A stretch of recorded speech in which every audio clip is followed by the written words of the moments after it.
Hello বন্ধুরা, আবারও চলে এসেছি একটা মাছের রেসিপি নিয়ে। আজকে রান্না করব বাছা মাছ। তার জন্য মাছ ভালো করে পরিষ্কার করে ধুয়ে নিয়ে নুন হলুদ মাখিয়ে ওপর থেকে সর্ষের তেল দিয়ে দিলাম। এবার কড়াইয়ে সাদা তেল গরম করে নিয়ে মাছগুলো একে একে ঢাকা দিয়ে ভেজে নিয়েছি। এই মাছ ভাজা তেলের মধ্যে দুটো তেজপাতা দিয়ে দিচ্ছি, একটা বড় দারচিনির টুকরো দিয়ে হালকা ভেজে তারপর কেটে রাখা আলুগুলো দিয়ে দিলাম। এর মধ্যে দিয়ে দিচ্ছি 1 চামচ হলুদ গুঁড়ো আর ছোট চামচের 2 চামচ নুন দিয়ে দিলাম। এরপর ভালো করে ভেজে নিতে হবে। আলুটা খুব লাল করে ভেজে নেব।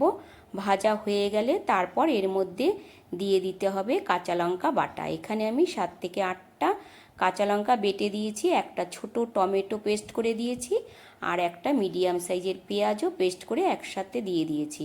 আর দিয়ে দিলাম 1 চামচ কাশ্মীরি লঙ্কার গুঁড়ো।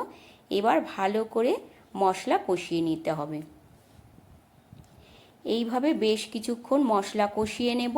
তারপর মশলা কষানো হয়ে গেলে দিয়ে দিতে হবে জল। এখানে আমি ছোট বাটির 2 বাটি জল দিয়ে দেব।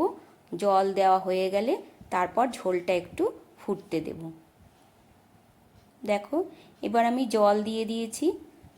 জল দিয়ে বেশ কিছুক্ষণ ঝোলটা ফুটিয়ে নিয়েছি। এবার ভেজে রাখা মাছগুলো দিয়ে দিলাম। মাছ দিয়ে আবারও বেশ কিছুক্ষণ ঝোলটা ফুটিয়ে নেব। 5-7 মিনিট ঝোলটা ফুটিয়ে নিয়েছি। আলুটাও একদম সেদ্ধ হয়ে গেছে। এবার নামিয়ে নিলেই রেডি হয়ে যাবে আজকের রান্না, আলু দিয়ে বাছা মাছের ঝোল। আজকের রান্নাটা তোমাদের কেমন লাগলো বন্ধুরা অবশ্যই কিন্তু জানিও। আর ভালো লাগলে একটা লাইক কমেন্ট করে দিও। প্রতিদিনের মতো আবারও তোমাদের সাথে দেখা হবে অন্য একটা রান্নার ভিডিওতে। টাটা।